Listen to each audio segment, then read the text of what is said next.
नमस्कार. एकाक्षी MPSC मध्ये आपल्या सगळ्यांचं स्वागत आहे. आपण सरळ सेवेसाठी नवीन सिरीज स्टार्ट केली आहे. त्याच्यातला आज आपला तिसरा टॉपिक स्टार्ट झालेला आहे ऑलरेडी. त्यामध्ये हे दोन टॉपिक, हा पहिला आणि हा दुसरा, हे टॉपिक कव्हर झालेले आहेत. आपण तिसऱ्या टॉपिक कडे वळलेलो आहोत आणि तिसऱ्या टॉपिक मधला आज आपलं दुसरं लेक्चर आहे. बरं, जर इव्हिनिंगला म्हणजे दिवसातून समजा 2 लेक्चर मला टाकायला जमले तर मग मी असं ठरवतेय की मॉर्निंगला याचे टाकत जाईल, महाराष्ट्र भौगोलिक आणि संकीर्ण, आणि सायमल्टेनियसला मग इव्हिनिंगला आपण समाज सुधारक स्टार्ट करूया. ठीक आहे. तर अशा पद्धतीने म्हणजे 2 टॉपिक आपले कव्हर होतील इंडेक्स मधले आणि मग आपले पूर्णत्वासकडे सिरीज जाईल. ठीक आहे. बरं, आजचा व्हिडिओ अतिशय महत्त्वाचा आहे कारण बऱ्याच ठिकाणी एक्सप्लेनेशन करावं लागणार आहे. म्हणजे एक्सप्लेनेशन मला देणं गरजेचं असणार आहे आणि प्लस कालच्या व्हिडिओमधले काही मला तुम्हाला एक्सप्लेन करायचं बाकी होतं, तर ते मी तुम्हाला आता पण एक्सप्लेन करून देते. तर बघा, कालच्या व्हिडिओमध्ये एक आपण चलन बघितलेलं होतं, कसलं, जपानचं. ठीक आहे. तर जपानचं चलन आपण बघितलं होतं. बरं, या सगळ्या याच्यासाठी मी सोर्स म्हणून पुस्तक काय वापरत आहे तर आदरणीय राजेश भराटे सरांचं हे स्पेशल सरळ सेवेसाठी जे पुस्तक बनवलं आहे सरांनी, आधीचे पण PYQ घेऊन, तर हे ते पुस्तक आहे जे आपण आता वापरत आहोत. ठीक आहे, सोर्स म्हणून. तर बघा, कालच्या व्हिडिओमध्ये मला तुम्हाला हे दाखवायचं होतं की हे बघा, इथे काय विचारलं आहे की येन हे कोणत्या देशाचे चलन आहे तर जपानचे. पण त्याच्यासोबत कन्फ्यूज होणारं चलन दुसरं कोण आहे? युआन, ज्याचं जे चायनाचं आहे. म्हणून येन, YEN, येन हे जपानचं आणि युआन हे चायनाचं. ठीक आहे. त्यामुळे लक्षात ठेवा. आता लक्षात नसेल राहत तर कसं लक्षात ठेवा? येन शेवटी न आहे, जपान शेवटी न आहे, आणि युआन आणि चायना, हां थोडे मोठे मोठे आहे ना. येन जपान आणि युआन आणि चायना. चीन नका म्हणू, मग चायना आणि युआन, चायना युआन असं कोरिलेट करून लक्षात ठेवा. येन म्हटलं तर जपान आणि युआन म्हटलं तर चायना. ठीक आहे.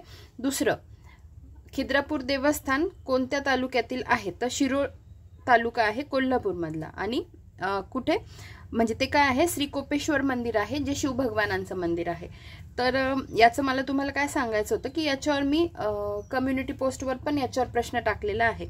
तर मग याच्यात मी काय केलेलं आहे, कोल्हापूरमधलेच ऑप्शनमध्ये तालुके दिलेले आहेत. तर मग अशा प्रश्नांमध्ये आपलं काय काम असतं की ते तालुके बघून घ्यायचं आणि हे पण लक्षात ठेवायचं की हे सगळे जे नावं आहेत ऑप्शनमधले हे सगळे कोल्हापूर तालुक्यातले आहेत. हे नीट बघत जा जरा. हां, तर अशा पद्धतीने आपण प्रश्नांमधून पण अभ्यास करायचा असतो. तर आता आजचं आपलं बेसिक जे लेक्चर आहे ते आपण स्टार्ट करूया. बघा, पहिला प्रश्न आहे की दुर्मिळ पक्षी कोणता? हां, दुर्मिळ पक्षी कोणता तर त्याचं उत्तर आहे माळढोक. तर दुर्मिळ पक्षी कोणता? उत्तर आहे माळढोक. तर आपल्याकडे माळढोक पक्षी अभयारण्य पण आहे, जे कुठे आहे? सोलापूरमध्ये आहे. हां, आणि त्यालाच नान्नज पक्षी अभयारण्य किंवा नान्नज अभयारण्य असंही म्हटलं जातं. तर आपण एकदा फक्त माळढोक हा पक्षी बघून घेऊया. आणि माळढोक पक्षी अभयारण्य हे काय आहे तर महाराष्ट्रातील आकारमानाने सगळ्यात मोठं असणारं अभयारण्य आहे. हे पण तुम्ही सगळ्यांनी नीट लक्षात ठेवा. बघा, हा आहे माळढोक पक्षी. ठीक आहे. आता हे आपल्याला माहिती याच्यासाठी पाहिजे की माहिती तर पाहिजेच, कोणती गोष्ट आपल्याला चित्र दाखवलं तर तेही ओळखता आलं पाहिजे. ठीक आहे. तर माळढोक पक्षी अभयारण्य किंवा माळढोक हा पक्षी तुम्हाला नीट ओळखता आला पाहिजे. पुढच्या एका प्रश्नामध्ये मी तुम्हाला रोहित म्हणजे फ्लेमिंगो पक्षी पण दाखवणार आहे. ठीक आहे. तर दुर्मिळ पक्षी कोणता तर माळढोक. आणि माळढोक पक्षी अभयारण्य कुठे तर सोलापूरमध्ये, त्यालाच काय म्हणतो? नान्नज अभयारण्य. आणि ते काय आहे? महाराष्ट्रातील आकारमानाने सगळ्यात मोठं ते अभयारण्य आहे. पुढे बघा, Maharashtra express, 1-2 minute. Maharashtra express ही रेल्वे कोठून कोठे धावते? कोल्हापूर ते गोंदिया धावते. आपण लगेच थोडंसं मॅपमध्ये बघून घेऊ. कोल्हापूर ते गोंदिया म्हणजे किती मोठा टप्पा आहे. यासाठी आता हे तर पाठ होऊन जाईल आपलं की जी महाराष्ट्र एक्सप्रेस आहे ती कुठून कुठे धावते.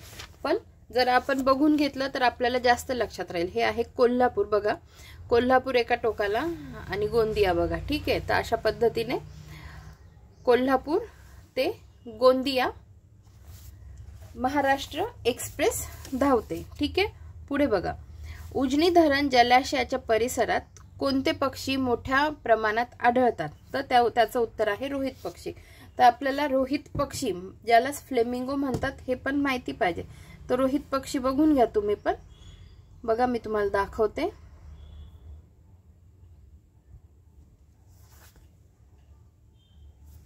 हे बघा, हा आहे रोहित पक्षी. ठीक आहे, आणि अजून दाखवते. हे बघा, हा आहे रोहित पक्षी, ज्याला फ्लेमिंगो म्हणतात. खाली त्याच्याविषयी माहिती दिलेली आहे. ठीक आहे, तर हे आपल्याला माहिती पाहिजे. पुढे बघा, पुढचा प्रश्न आहे की सह्याद्री पर्वत हा डॅश डॅश प्रकारचा पर्वत म्हणून ओळखला जातो. तर आता इथे अवशिष्ट पर्वत म्हणून लिहिलेला आहे, पण सह्याद्री पर्वत हा अवशिष्ट नाहीये. सह्याद्री पर्वत हा काय आहे? ब्लॉक माउंटेन आहे. ठीक आहे, तर मग आपण ते पण बघून घेऊ. मी तुम्हाला 1-2 मिनिट दाखवते की तो ब्लॉक माउंटेन आहे म्हणून. हा बघा, हे बघा इथे दिसतंय तुम्हाला गटपर्वत ब्लॉक माउंटेन. हा, तर आता मी डेफिनेशन नाही वाचत, पण इथे महाराष्ट्रातील सह्याद्री पर्वत हे त्याचं उदाहरण दिलं आहे. गटपर्वत ब्लॉक माउंटन महाराष्ट्रातील सह्याद्री पर्वत. आणि अवशिष्ट पर्वत तर नाहीच आहे सह्याद्री. तर अवशिष्ट पर्वतामध्ये काय येतं? सातपुडा पर्वत, विंध्य पर्वत, अरवली पर्वत. लक्षात ठेवा, कधी जोड्या लावायला विचारलं तर आपल्याला ह्या गोष्टी आल्या पाहिजे. जस्ट मी फक्त सांगतेय मग तुम्ही फक्त ऐकताय असं कधीही करू नका. जरा 2 गोष्टी मी बघून सांगतेय तर त्या लगेच लक्षात ठेवा. हे आता पुढच्या वेळेस कधी आलं तर तुमचं चुकायला नाही पाहिजे की अवशिष्ट पर्वत, मग त्याच्यात कोणते असतील तर सातपुडा, विंध्य, अरवली हे माहिती पाहिजे. उद्या सह्याद्री पर्वत विचारला तर तुमचं हे माहितीच पाहिजे की ब्लॉक माउंटन आहे, गटपर्वत आहे. अवशिष्टमध्ये सातपुडा, विंध्य आणि अरवली. ठीक आहे, अशा पद्धतीने ह्या गोष्टी जिथल्या तिथे लगेच लक्षात ठेवत चला. पुढे बघा, महाराष्ट्र आरोग्य विद्यापीठ कोठे आहे? तर नाशिक येथे आहे. नंतर बघा, मिहान हा औद्योगिक प्रकल्प कोठे आहे? तर नागपूर येथे आहे. कोणती नदी पश्चिम वाहिनी आहे? तर नर्मदा नदी. औरंगाबाद शहराचे प्राचीन नाव काय? तर खडकी. चिखलदरा हे पर्यटन स्थळ कोणत्या विभागात आहे? तर विदर्भ. कुठे? अमरावतीमध्ये. महाराष्ट्राच्या पश्चिमेस कोणता समुद्र आहे? तर अरबी समुद्र आहे.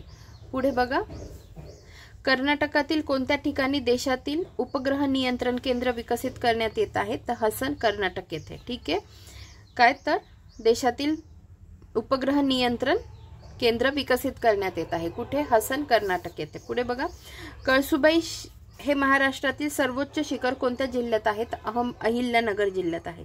महाराष्ट्राचा राज्य प्राणी कोणता आहे? तर शेकरू खार आहे. ठीक आहे, शेकरू खार महाराष्ट्राचा राज्य प्राणी आहे. गेटवे ऑफ इंडिया ही वास्तू कोठे आहे? तर मुंबई या ठिकाणी. डॅश डॅश हे महाराष्ट्रातील औष्णिक विद्युत केंद्र आहे. तर कोराडी. कोराडी हे महाराष्ट्रातील काय आहे? औष्णिक विद्युत केंद्र आहे, आणि जे कुठे आहे? नागपूर या जिल्ह्यात आहे. पावनखिंड कोठे आहे? तर कोल्हापूर येथे आहे. पावनखिंड बघा कुठे आहेत? विशाळगड, कोल्हापूर येथे. राहील लक्षात. पुढे बघा, सांगली शहर कोणत्या नदीवर वसलेले आहे? तर सांगली शहर वसलेले आहे कृष्णा नदीवर. पुढे बघा, पठाण लोकांचे वाशिम जिल्ह्यातील पवित्र स्थान कोणते? तर तर्राळ. नीट लक्षात ठेवा, पठाण लोकांचे वाशिम जिल्ह्यातील पवित्र स्थळ काय आहे? तर्राळ. वाशिम जिल्ह्यातील सर्वात मोठा प्रकल्प कोणता? तर अडाण. वाशिम जिल्ह्यातील सगळ्यात मोठा प्रकल्प अडाण. सासकमान प्रकल्प कोणत्या जिल्ह्यात आहे? तर पुणे जिल्ह्यात आहे. कोणता ऊर्जेचा अक्षय स्रोत नाही विचारताय? तर दगडी कोळसा. ठीक आहे. महाराष्ट्राच्या वायव्य सीमेवरून डॅश डॅश नदी वाहते? तर नर्मदा नदी वाहते. पुढे बघा, लोणार अभयारण्य महाराष्ट्रातील या जिल्ह्यात आहे? तर बुलढाणा जिल्ह्यात आहे. नटसम्राट या नाटकाचे लेखक कोण? तर वि वा शिरवाडकर. वेरूळ येथील कैलास मंदिर डॅश डॅश या राष्ट्रकूट राजाने बांधले? तर कोणतं? कृष्ण प्रथम या राष्ट्रकूट राजाने. ठीक आहे. जल व भूमी व्यवस्थापन संस्था कोठे आहे तर छत्रपती संभाजीनगर. इंग्लिशमध्ये वाल्मी म्हणता. वाल्मी म्हणजे काय? Water and land management institute. Water and land management institute. पुढे बघा, डॅश डॅश हे सातपुड्यातील सर्वात उंच शिखर आहे तर कोणतं? धूपगड. दख्खनच्या पठारावर प्रामुख्याने आढळणारी मृदा कोणती तर रेगूर मृदा. कवी कालिदास संस्कृत विद्यापीठ कोणत्या ठिकाणी आहे तर नागपूर या ठिकाणी आहे. बोर व्याघ्र प्रकल्प कोणत्या जिल्ह्यात आहे? वर्धा. आता वर्धा जिल्ह्यात बोर व्याघ्र प्रकल्प आहे. हे लक्षात कसं ठेवायचं? आता असं लक्षात ठेवा की वर्धाला खूप बोर होतंय. वर्धा नावाची एक मुलगी आहे आणि तिला खूप बोर होतंय, असं लक्षात ठेवा. ठीक आहे. सतकोसिया ही गळई कोणत्या नदीच्या पात्रात निर्माण झाली आहे तर महानदीच्या. ठीक आहे, नीट लक्षात ठेवा. सतकोसिया. सतकोसिया ही गळई कोणत्या नदीच्या पात्रात निर्माण झाली आहे तर महानदीच्या. महाराष्ट्र आदिवासी विकास महामंडळाची स्थापना कधी झाली तर 1972 मध्ये. महाराष्ट्र आदिवासी विकास महामंडळाची स्थापना 1972 साली झाली. अग्यारी प्रार्थना स्थळ कोणत्या धर्माशी संबंधित आहे तर पारसी धर्माशी संबंधित आहे. गोदावरी नदीचे खोरे डॅश डॅश डोंगर रांगांमुळे वेगळे झाले आहे तर कोणामुळे? सातमाळा आणि हरिश्चंद्र या डोंगर रांगांमुळे. ठीक आहे. पुढे बघा, नारळाच्या झाडाला काय म्हणतात तर माड म्हणतात. महाराष्ट्रातील पहिली सहकारी सूतगिरणी 1960 साली डॅश डॅश येथे स्थापन करण्यात आली तर इचलकरंजी येथे. महाराष्ट्राचे भरतपूर म्हणून कुठले अभयारण्य ओळखले जाते तर नांदूर मध्यमेश्वर. मानगंगा ही नदी डॅश डॅश नदीची उपनदी आहे तर भीमा नदीची. मानगंगा नदी ही भीमा नदीची उपनदी आहे. लोणार सरोवर कोणत्या खडकापासून बनलेले आहे तर बेसॉल्ट. महाराष्ट्र समुद्र किनारा कोणत्या प्रकारचा आहे तर रिया प्रकारचा. ठीक आहे, दंतूर किनारपट्टी आपण म्हणतो, रिया प्रकारचा. मुंबई हाय हे नाव कोणत्या उत्पादनासाठी निगडित आहे तर पेट्रोलियम. देशातील पहिले मातीचे धरण म्हणून गणले गेलेले गंगापूर धरण राज्यातील कोणत्या जिल्ह्यात आहे तर नाशिकमध्ये. पुढे बघा, कोकणातील नद्यांच्या मुखाजवळ त्रिभुज प्रदेश नाहीत कारण नद्यांची लांबी खूप कमी आहे. ठीक आहे. कोणती नदी महाराष्ट्रातून वाहत नाही तर कावेरी. मग ती वाहते कुठून तर कर्नाटक आणि तामिळनाडूमधून, हे पण लक्षात ठेवा. महाराष्ट्र राज्याचे क्षेत्रफळ किती चौरस किलोमीटर आहे तर 3,07,713 चौरस किलोमीटर. आपली कंबाईन ग्रुप सी ची एक्झाम होती, त्याच्यात एक स्टेटमेंट हे पण दिलं होतं. पुढे बघा, खनिज संपत्तीचा विचार करता महाराष्ट्रातील डॅश डॅश हा विभाग सर्वाधिक समृद्ध आहे तर विदर्भ. पुढे बघा, डेक्कन क्वीन ही रेल्वे कोणत्या मार्गावर धावते तर पुणे मुंबई. पुढे बघा, कोकणची उत्तर व दक्षिण सीमा अनुक्रमे डॅश डॅश या खाड्यांनी निश्चित केली आहे तर वसई व तेरेखोल खाडी. आता मला इथे एक सांगायचं आहे फक्त. आता बघा, कोकणची उत्तर व दक्षिण सीमा आपण बघून घेऊ लगेच. हे बघा, आपण काय बघतोय? कोकणच बघतोय. हे बघा, पश्चिम किनारपट्टी कोकण. आता त्याचा विस्तार जर बघितला ना तर उत्तरेस पालघर जिल्ह्यातील बोर्डी तळासरी खाडीपासून म्हणजे दमनगंगा नदी खोरे, बोर्डी तळासरी खाडी. आता इथे वसई दिलेलं आहे आणि उत्तर व दक्षिण सीमा निश्चित केली कशाने हे विचारताय ना ते. तर उत्तरेस पालघर जिल्ह्यातील बोर्डी तळासरी खाडीपासून म्हणजे दमनगंगा नदी खोरे तर दक्षिणेस सिंधुदुर्ग जिल्ह्यातील तेरेखोल नदी खाडीपर्यंत. ठीक आहे. दक्षिणेस विस्तारलेला चिंचोळा निमुळता प्रदेश म्हणजे कोकण किनारपट्टी होय. ठीक आहे, एवढं लक्षात ठेवा. इथे ही डायग्राम पण आहे. आता आपण लगेच वसईची खाडी दिली आहे इथे, तर वसईची खाडी पण नीट बघून घेऊ नेमकी कुठे आहे. बघा, आपण काय म्हटलंय, दमनगंगा इथे बोर्डी तळासरीची खाडी आणि बघा वसईची खाडी इथे खाली येते. कुठे गेलं हे बघा इथे. मग त्यामुळे कोकण इथे वसई नसेल कदाचित, मग बोर्डी तळासरीची खाडी किंवा दमनगंगा नदी खोरे ते कोणतं तेरेखोल नदीपर्यंत. ठीक आहे, दमनगंगा ते तेरेखोल या दोन गोष्टी नीट लक्षात ठेवा. पुढे बघा, राष्ट्रीय स्तरावरही महत्त्वाचे गणले जाणारे परळी वैजनाथ येथील औष्णिक विद्युत केंद्र कोणत्या जिल्ह्यात आहे तर बीड मध्ये. ठीक आहे. पुढे बघा, महाराष्ट्रातील कोणते शहर हे गिरण्यांसाठी प्रसिद्ध आहे तर भिवंडी. गिरण्यांसाठी प्रसिद्ध भिवंडी. मासेमारीच्या दृष्टीने महाराष्ट्रात महत्त्वाचे स्रोत तर नदी डॅश डॅश नदीच्या खोऱ्याने राज्यातील एकूण क्षेत्रापैकी जवळजवळ निम्मे क्षेत्र व्यापले आहे. त्याचं उत्तर आहे गोदावरी. गोदावरी या नदीच्या खोऱ्याने राज्यातील एकूण क्षेत्रफळापैकी जवळजवळ निम्मे क्षेत्र व्यापले आहे. ठीक आहे, पुढे बघा. सोनालिका आणि कल्याण सोना. सोनालिका आणि कल्याण सोना या अर्धबुटक्या जाती संकरित केल्या आहेत. त्या कशाच्या आहेत? तर गव्हाच्या आहेत. ठीक आहे, सोना ज्याच्यात नाव येते सोनालिका आणि कल्याण सोना गव्हाच्या जाती आहेत. असं लक्षात ठेवा, सोनाला गव्हाची पोळी आवडते. पुढे बघा. पंढरपूर येथे अर्धवर्तुळाकार चंद्रासारख्या आकार धारण करणाऱ्या डॅश डॅश या नदीस चंद्रभागा असे संबोधले जाते, तर भीमा नदीस. पुढे बघा. पानझडी वृक्षांची अरण्ये महाराष्ट्रात मुख्यत्वे डॅश डॅश येथे आढळतात, तर पश्चिम महाराष्ट्र. ठीक आहे, पानझडी वृक्षांची अरण्ये महाराष्ट्रात मुख्यत्वे डॅश डॅश येथे आढळतात, तर पश्चिम महाराष्ट्रात आढळतात. महाराष्ट्रातील सर्वात जुने विद्यापीठ कोणते? तर मुंबई विद्यापीठ आहे. मुंबई विद्यापीठ. ज्या उद्योगधंद्यांमध्ये यंत्रांची निर्मिती केली असे उद्योग अभियांत्रिकी उपयोग म्हणून ओळखले जाते. महाराष्ट्रातील सर्वाधिक क्षेत्र डॅश डॅश जलसिंचनाखाली आहे, तर विहीर जलसिंचनाखाली.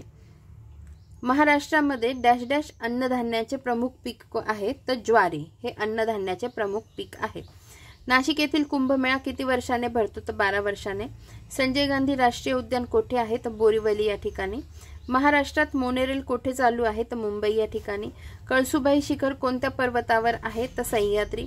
बहामनी राज्याचे तुकडे झाल्यावर कोणते राज्य निर्माण झाले नाही? तर विजयनगर हे राज्य किंवा साम्राज्य निर्माण झाले नाही. आपण त्याच्याशी रिलेटेड पण बघून घेऊ. हे बघा, तर विजयनगर आणि बहामनी साम्राज्य कसं निर्माण झालं? तर दिल्ली डायनेस्टी जे आहे, ज्याच्यात 5 डायनेस्टी येतात. कोणतं? दिल्ली सल्तनत जी आहे त्याच्यातल्या आय थिंक दिल्लीच ना, त्याच्यात 5 डायनेस्टी येतात. गुलाम घराणं, खिलजी घराणं, लोधी घराणं, तुघलक घराणं आणि लोधी घराणं सगळ्यात शेवटचं आहे. ठीक आहे, पुन्हा सांगते. गुलाम घराणं, खिलजी घराणं, बघा, गुलाब घराणं, खिलजी घराणं, एक मध्ये कोणतं आहे? तुघलक घराणं, मग सय्यद घराणं आणि मग लोधी घराणं. ठीक आहे, असे हे 5 घराणे असतात. ते जे तुघलक घराणं असतं ना, तर तुघलक घराण्याच्या ऱ्हासानंतर बघा, त्या तुघलक घराण्याच्या ऱ्हासानंतर 14व्या शतकाच्या मध्यावर दक्षिणेत 2 साम्राज्य निर्माण होतात. कोणतं? बहामनी आणि विजयनगर साम्राज्य. ठीक आहे, तर आणि मग नंतर बहामनी राज्याचे तुकडे होऊन 5 राज्यांची निर्मिती होते. ठीक आहे, मग याच्यात कुठे तुम्हाला विजयनगर दिसतंय का? तर नाही. विजयनगर आणि बहामनी हे काही अंतराने निर्माण झालेले आहेत. कशातून? तुघलक घराण्याच्या ऱ्हासानंतर दक्षिणेत निर्माण झालेली ही राज्य आहेत. त्यामुळे ही गोष्ट नीट लक्षात ठेवा. मग बहामनी साम्राज्याचे तुकडे होऊन कोणत्या घराण्यांची निर्मिती झाली? बघा, निजामशाही, आदिलशाही, इमादशाही, कुतुबशाही, बारिदशाही. ठीक आहे, अशा पद्धतीने या गोष्टी मला तुम्हाला दाखवायच्या होत्या. आता आपण पुढच्या प्रश्नाकडे वळूया. बघा, पांढरी लुचाई ही कोणत्या पिकाची प्रसिद्ध जात आहे? तर तांदूळ. पांढरी लुचाई. ठीक आहे, माहिती असू द्या नीट. पांढरी लुचाई ही कोणत्या पिकाची प्रसिद्ध जात आहे? तर तांदूळाची. राजस्थान मधील अणुविद्युत प्रकल्प कोणता? तर रावत भाटा. र वरून लक्षात ठेवा, राजस्थानचा र आणि रावत भाटाचा र. भूगोलामध्ये लू वारे हे कोणत्या प्रकारचे वारे आहेत? तर उष्ण व कोरडे वारे आहेत. 1 मे 1960 रोजी महाराष्ट्रात किती जिल्हे होते? तर 26 जिल्हे होते. ठीक आहे, आणि त्याच्यानंतर मग 10 जिल्ह्यांची निर्मिती झाली आणि 36 जिल्हे झाले. ठीक आहे, पुढे बघा. नांदूर मध्यमेश्वर हे ठिकाण कशासाठी प्रसिद्ध आहे? तर पक्षी निरीक्षणासाठी. लोणार सरोवरातील पाण्याचे वैशिष्ट्य काय? तर खारे पाणी आहे.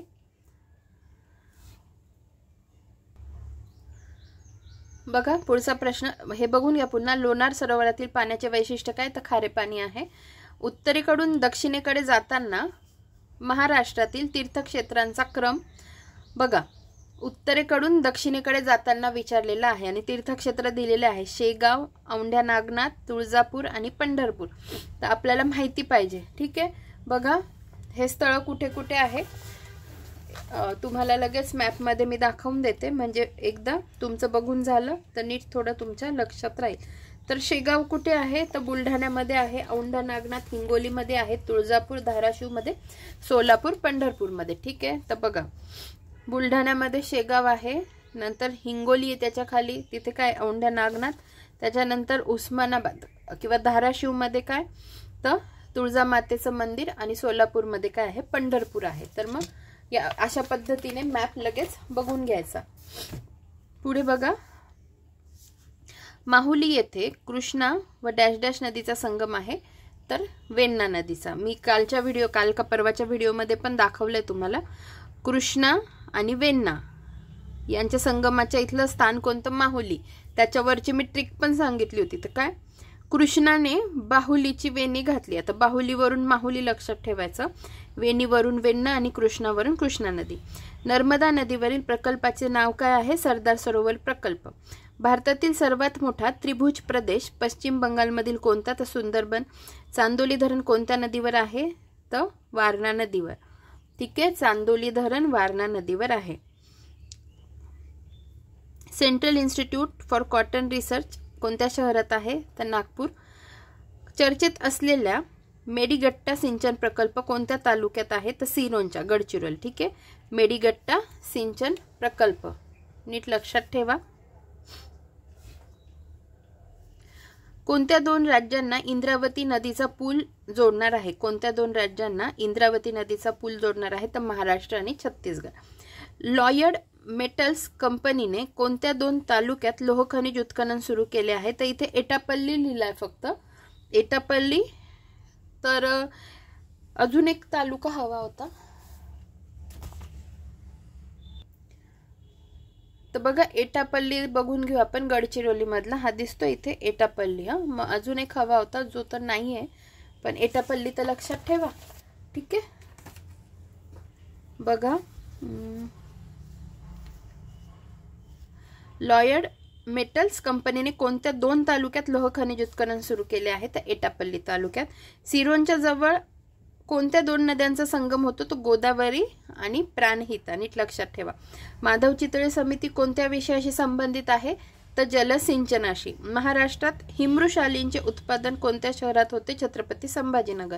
कशाची लागवड कोरडवाहू जमिनीत केली असता फायद्याचे व सोयीस्कर ठरेल? तर फळझाडे. म्हणजे फळझाडांची लागवड केली तर कोरडवाहू जमिनीत तर फायद्याची आणि सोयीस्कर ठरेल. कोणते खनिज लोह खनिज नाही? लोह खनिज नाही तर लिग्नाइट. मग ते काय आहे? लिग्नाइट काय आहे? तर दगडी कोळशाचं आहे. म्हणजे दगडी कोळशाचे जे प्रकार आहेत, किती, जे 4 प्रकार आहेत, तर त्याच्यापैकी हे लिग्नाइट आहे. मग आपल्याला हे माहिती पाहिजे की दगडी कोळशाचे प्रकार नेमके कोणते आणि लोह खनिजाचं कोणतं दिलंय. तर आपल्याला हे बघा, तुम्हाला लगेच दाखवून देते. हे बघा, दगडी कोळसा. आणि काय म्हटलं आहे? कोळशातील दगडी कोळसा म्हणजे जलजन्य व स्तरित खडकाचा प्रकार असून त्याची निर्मिती वनस्पतीपासून होते. कोळशातील कार्बनच्या प्रमाणावरून दगडी कोळशाचे 5 प्रकार पडतात. कोणते? अँथ्रासाइट, बिट्युमिनस, लिग्नाइट आणि पीठ. आणि शेवटचं कॅनल. मग लक्षात कसं ठेवणार? ABLP. पण मग L वरून लिग्नाइट आहे आणि हे कशाचे प्रकार आहे? दगडी कोळशाचे. आणि मग त्यांनी विचारलं काय आहे? त्यांनी कोणते खनिज हे लोह खनिज नाही विचारलं ना, तर लिग्नाइट हे लोह खनिज नाहीये, कारण ते काय आहे? ते दगडी कोळशाचा प्रकार आहे. मग कन्फ्युजन होण्यासारखं लोह खनिजाचे आपण बघून घेऊ. बघा, मग लोह खनिजाचं काय आहे? हे बघा,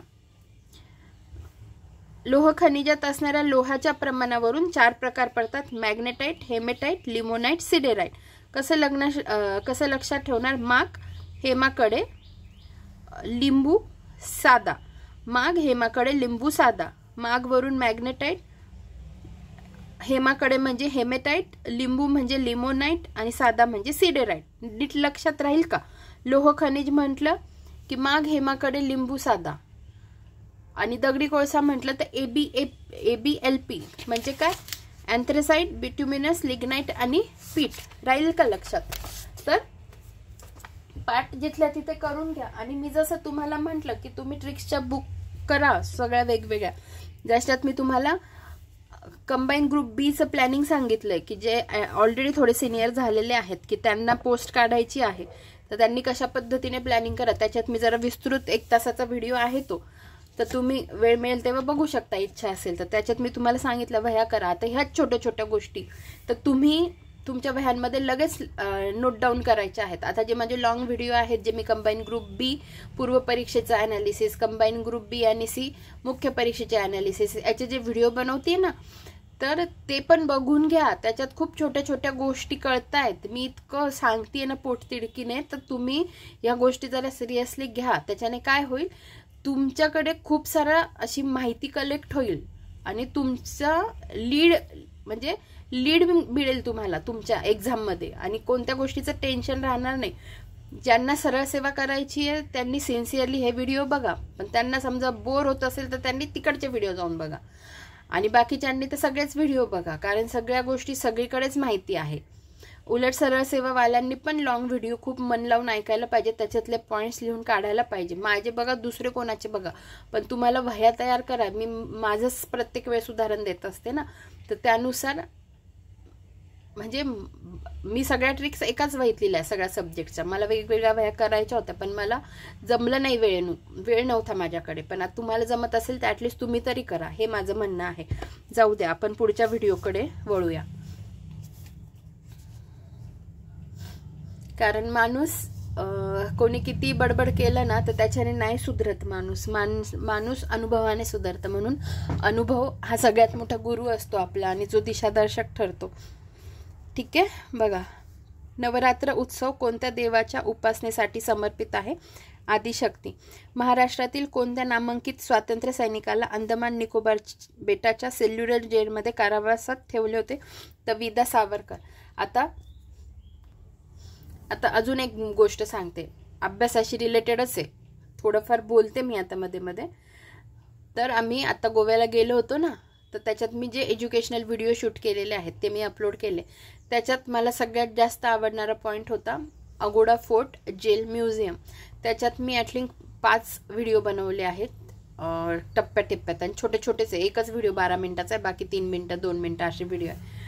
आता हे जेलवरून मला आठवलं, अंदमान निकोबार बेटाच्या सेल्युलर जेलमध्ये कोणाला ठेवले होते, त्याच्यावरून मला ते आठवलं. जरा माहिती म्हणून ते व्हिडिओ बघा, टाइमपास म्हणून तर बघा, कारण इतके सुंदर व्हिडिओ आहे. मी त्याच्यातही सांगितलं की त्यांनी 200 रुपये फी आपल्यासाठी आणि जे सिनियर सिटीजन आहे त्यांच्यासाठी 100 रुपये फी. स्वातंत्र्य सैनिक वगैरेंना अजून वेगळा क्रायटेरिया.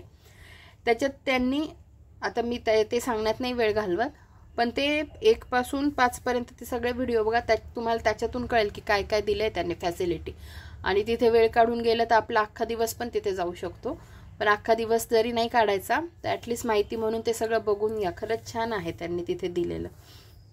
आणि लागूनच समुद्र आहे ना, त्याचा एक सेपरेट व्हिडिओ, एक प्लेन व्हिडिओ आणि एका व्हिडिओला मी गाणं टाकलेलं आहे. तर ते 2 व्हिडिओ पण फार सुंदर आहेत, कारण तो समुद्र डायरेक्ट म्हणजे समुद्रातच आहे असं म्हणायला काही हरकत नाही.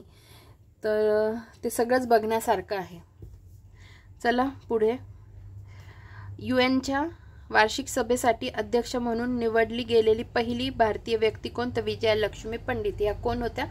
तर जवाहरलाल नेहरू यांच्या बहीण. सारनाथ येथील 4 सिंहाचा स्तंभ कोणत्या राजाचा आहे? तर सम्राट अशोक. भारताच्या कोणत्या भौगोलिक प्रदेशामध्ये महाराष्ट्र वसलेला आहे? तर दख्खन पट्टा. मुख्य निवडणुकांमध्ये वापरली जाणारी पुसताना येणारी शाही कोणत्या ठिकाणी तयार होते? तर म्हैसूर इथे तयार होते. ठीक आहे, बघा पुढचा प्रश्न. 1937 मध्ये त्रिभाषिक बॉम्बे प्रांताचे पहिले मुख्यमंत्री कोण? 1937 मध्ये तर बीजी खेर. महाराष्ट्रात वाचन प्रेरणा दिवस म्हणून कोणता दिवस साजरा केला जातो? तर 15 ऑक्टोबर, रीडिंग इन्स्पायरेशन डे. तर कोणाची जयंती आहे तेव्हा? तर डॉक्टर APJ अब्दुल कलाम, त्यांच्या स्मृतिप्रित्यर्थ हा दिवस साजरा केला जातो, जयंती असते त्यांची. ठीक आहे. महाराष्ट्रात वाचन प्रेरणा दिन 15 ऑक्टोबर. लाल बहादूर शास्त्री यांच्या समाधीला काय म्हणतात? तर विजय घाट म्हणतात. लाल बहादूर शास्त्री यांच्या समाधीला विजय घाट म्हणतात. बांगलादेश समवेत सर्वात जास्त सीमा सामाजिक करणाऱ्या राज्याचे नाव काय? तर पश्चिम बंगाल. महाराष्ट्रातील सर्वोच्च भौगोलिक बिंदू कोणता आहे? तर कळसुबाई. महाराष्ट्र जल आणि सिंचन आयोग हा कोणाच्या अध्यक्षतेखाली 1996 मध्ये स्थापन करण्यात आला? तर डॉक्टर M.A. चितळे. ठीक आहे, पुन्हा वाचते. महाराष्ट्र जल आणि सिंचन आयोग हा कोणाच्या अध्यक्षतेखाली 1996 मध्ये स्थापन करण्यात आला? तर डॉक्टर M.A. चितळे. आपल्या सौरमालिकेतील कोणत्या ग्रहावर दिवस सगळ्यात मोठा असतो? तो शुक्र. आपल्या सौरमालिकेतील कोणत्या ग्रहावर दिवस सगळ्यात मोठा असतो? शुक्र. महाराष्ट्रातील कोणत्या प्रदेशाला पूर्वी बेरार म्हणून ओळखले जात होते? तर कोणत्या? विदर्भाला बेरार म्हणून ओळखले जात होते. संपूर्ण भारतात कोणत्या वर्षी माहितीचा अधिकार कायद्याची अंमलबजावणी सुरू झाली? तर 2005 साली. 1905 मध्ये पुण्यात भारतीय कामगार सभेची स्थापना कोणी केली? गोपाळकृष्ण गोखले यांनी केली. पुढे बघा. भारतीय नियोजन आयोगाची जागा आता कशाने घेतली आहे? तर नीती आयोगाने.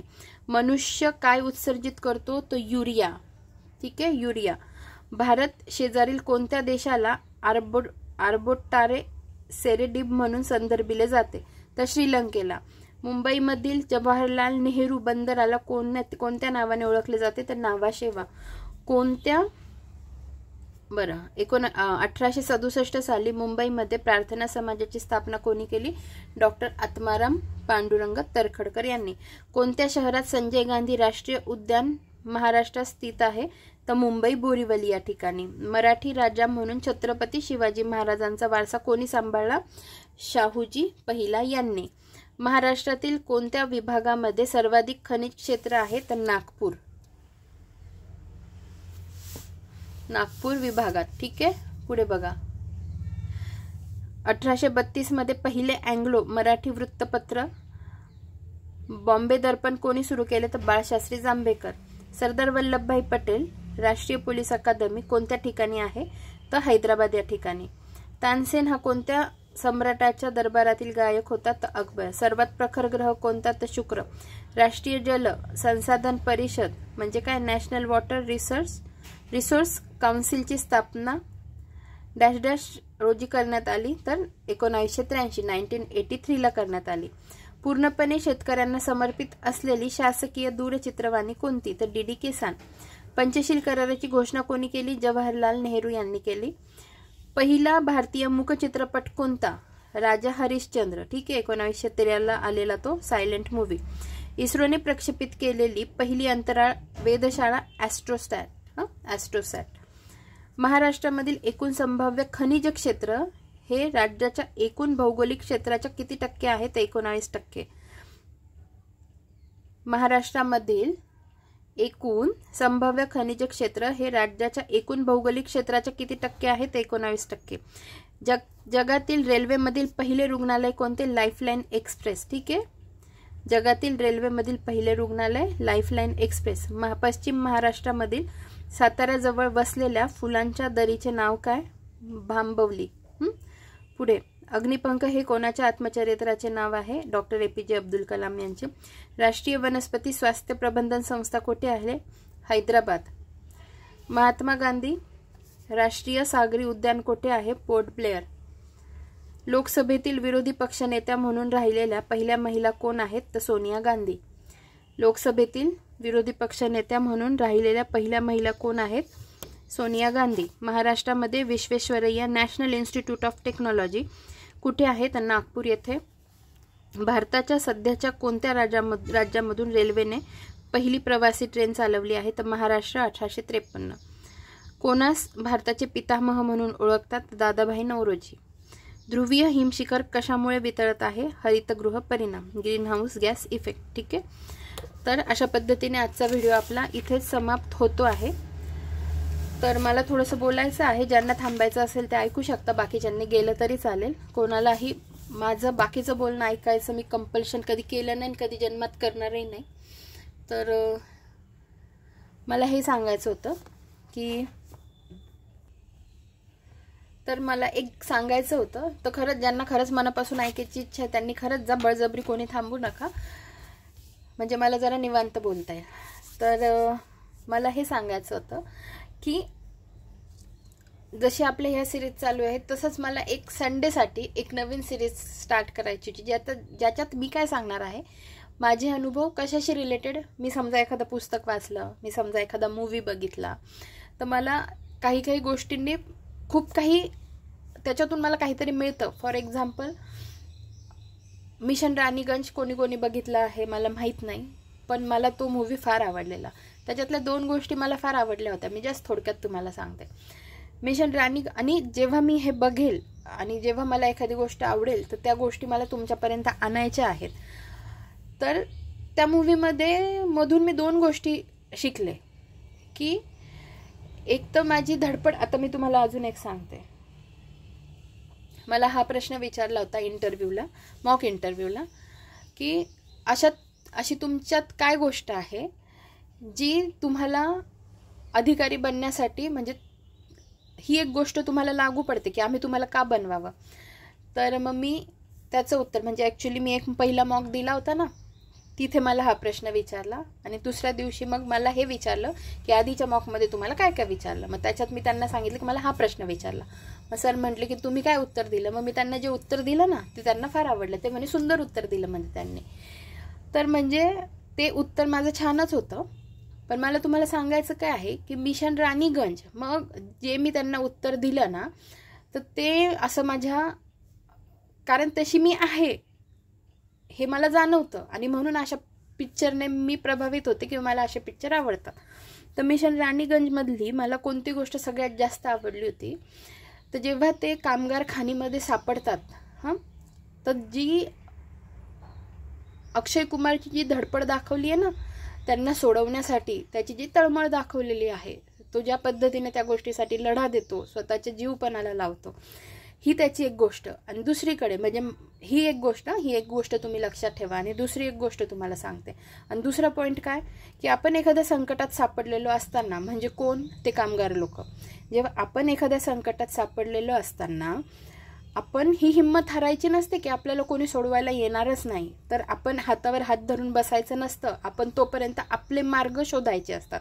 आणि जेव्हा आपण संकटात सापडलेलो असताना तिकडून आपण जो आपला मार्ग शोधत असतो आणि आपल्याला संकटातून बाहेर काढण्यासाठी जेव्हा दुसरं कोणीतरी आपली मदत करत असतं, जेव्हा यांचा मध्यबिंदू किंवा हे 2 पॉईंट जेव्हा एकत्र होतात ना, तेव्हा आपल्या सगळ्यांची सुटका होऊ शकते. तर ही गोष्ट मी त्याच्यातून शिकले. म्हणजे अक्षय कुमारला इतकं डिमोटिवेट पण करण्यात आलं, पुन्हा त्याने शेवटपर्यंत हार नाही मानली. शेवटपर्यंत म्हणजे त्याने खूप प्रयत्न केले, पण त्याला कुठे सुगावाच लागत नव्हता. आणि जे मायनिंगमध्ये जे कामगार अडकले होते त्यांच्यातही कसे 2 गट पडतात आणि ते लोक पण स्वतःला कसे वाचवतात. म्हणजे त्यांच्यातही काही जण म्हणतात काय इकडे तिकडे फिरून काहीच होणार नाही आहे, पण त्याच्यातले काही जण कसे म्हणतात की नाही आपण प्रयत्न करू. मग कोणत्या लेव्हलला जाऊन थांबायचं, कारण ते जे पाणी असतं ना, पाणी आलेलं असतं त्याच्यात डायरेक्ट वाहून जात असतात लोक. तर मग तो एक उच्च लेव्हलचा, आता हा पिक्चर बघून मला 1-1.5 वर्ष झालं, काही गोष्टी कदाचित बोलताना थोड्या इकडे तिकडे होत असेल, पण तुम्ही मतितार्थ समजून घ्या.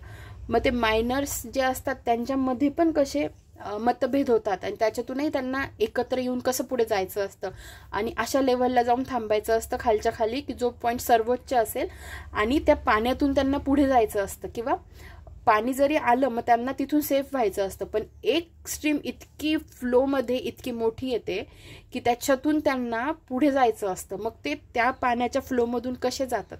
तर मला ह्या 2 गोष्टी फार आवडल्या होत्या. तर हे जे मी असं बघते ना, तर हे मला तुमच्यासमोर आणायचं असतं.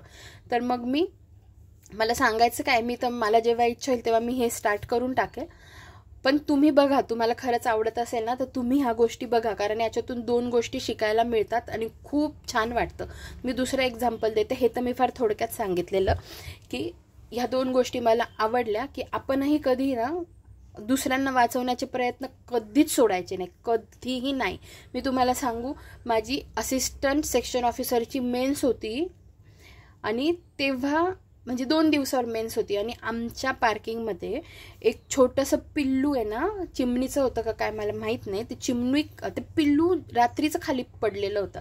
मी जस्ट बाहेरून आली आणि मी गाडी लावली आणि म्हटलं हे काय खाली पडलेलं, तर बघते तर ते पिल्लू. आता ते पिल्लू आहे म्हटल्यावर त्याला उडतं पण येत नव्हतं.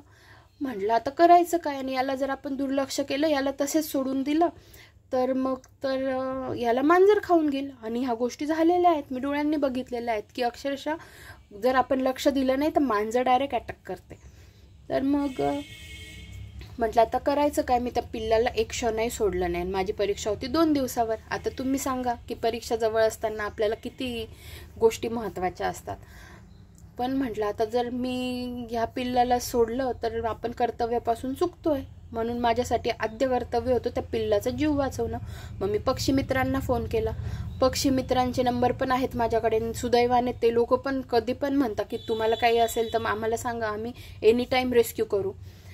म्हणजे ते एक मला चांगलं. मग मी जेव्हा त्या सरांना फोन केला त्यांनी मला सांगितलं की आम्ही ते पक्षी नेण्यापेक्षा तुम्ही रात्रभर त्या पक्षाला पिल्लाला सांभाळा आणि दुसऱ्या दिवशी त्याचे आईवडील येतील म्हणे, तुम्ही त्याला घेऊन जा, म्हणजे ते पिल्लू घेऊन जातील म्हणे. म्हटलं अरे बापरे, असं पण असतं का. म्हटलं पण आपण लहानपणी तर शिकतो ना की पक्ष्यांच्या पिल्लांना हात लावायचा नसतो, आणि हात लावला की मग ते मारून टाकता स्वतःच्या पिल्लाला, असं काहीतरी. ते म्हणे असं काही नसतं म्हणे मॅडम, तुम्ही एक काम करा, पिंजरा आणा आणि पिंजरा घेऊन तुम्ही त्या पिल्लाला त्याच्यात ठेवा.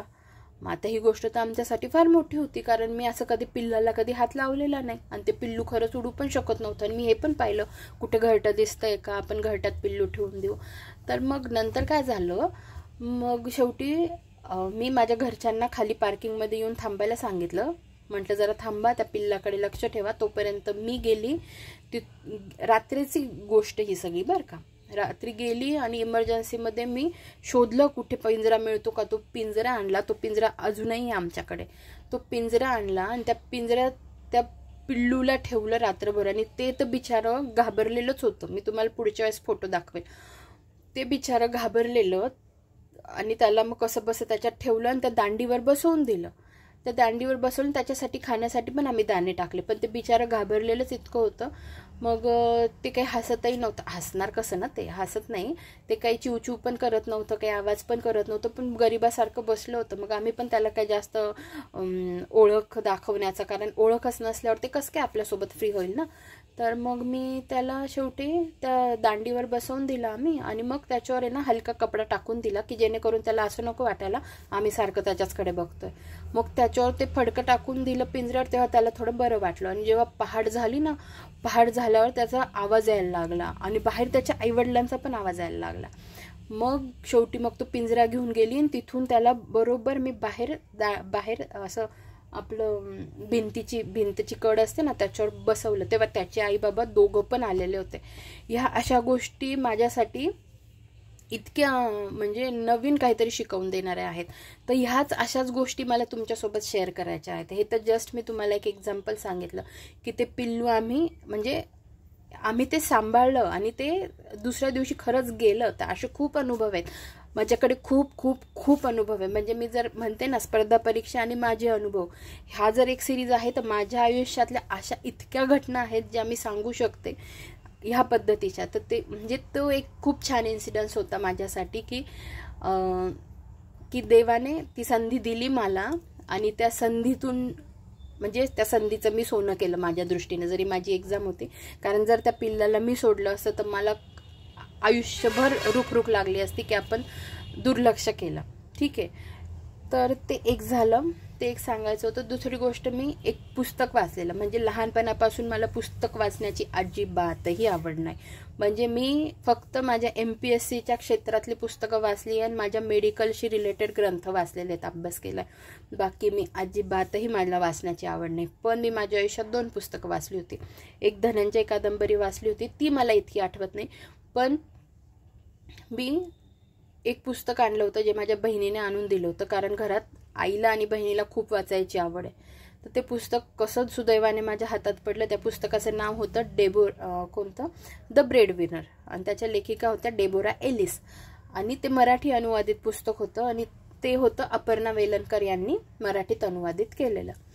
तर ते पुस्तक मी एकदा हातात घेतलं आणि त्याच्यानंतर मी ते अजिबातही सोडलं नाही, अजिबातही नाही. म्हणजे ते वाचताना मला रडू खूप येत होतं. मी मांच्या बेडरूमचं दार लावून घेतलं होतं आणि मी रडत का व्हायना ते पुस्तक वाचलं होतं. तर त्या पुस्तकातून मी काय शिकले की तिथे एक परवाना नावाची मुलगी आहे, ही सगळी अफगाणिस्तानमधली परिस्थिती दाखवलेली आहे.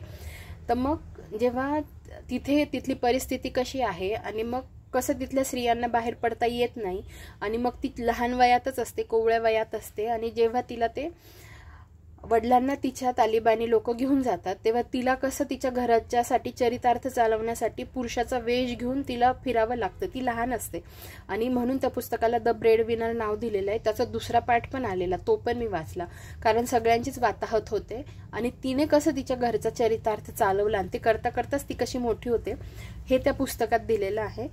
या पुस्तकातून मी काय शिकले की आपण म्हणतो अरे आपल्याकडे हे नाही ते नाही, मी हे पास होत नाही, माझं असं आहे, माझं तसं आहे. आपल्याकडे एक ना धड भाराभर गोष्टी असतात सांगायला, खूप साऱ्या कंप्लेंट असतात, पण आपण असे पुस्तकं वाचून ॲटलिस्ट एवढं तर घ्या की आपण इथे मोकळा श्वास घेऊ शकतो, आपण इथे मोकळ्या पद्धतीने डान्स करू शकतो, आपल्याला जे वाटेल ते करू शकतो. आपण भारतात जन्माला आलेलो आहोत, भारतातही त्यामध्ये महाराष्ट्रासारख्या पुरोगामी राज्यात जन्माला आलेलो आहोत. आपल्याला किती स्वातंत्र्य आहे हे तर मी मुलांना नाही, मुलींना उद्देशूनच बोलते, स्वतःला उद्देशून पण बोलते.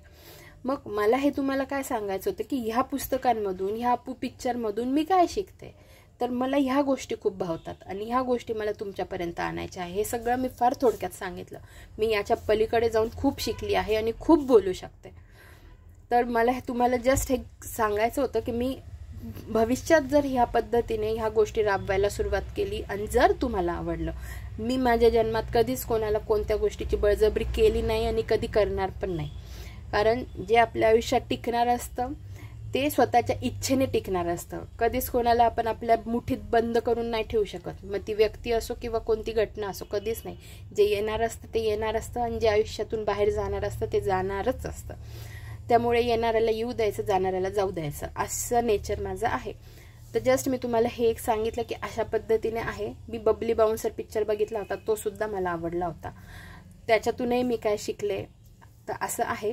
तर मग मी कधी भविष्यात अशा सिरीज म्हणजे हे राबवलं तर तुम्हाला आवडलं तर तुम्ही नक्की बघा. आवडलं तर बघा, नाही आवडलं तर नकाच बघू, पण आवडलं तर नक्की बघा. ठीक आहे, मला एवढंच सांगायचं होतं.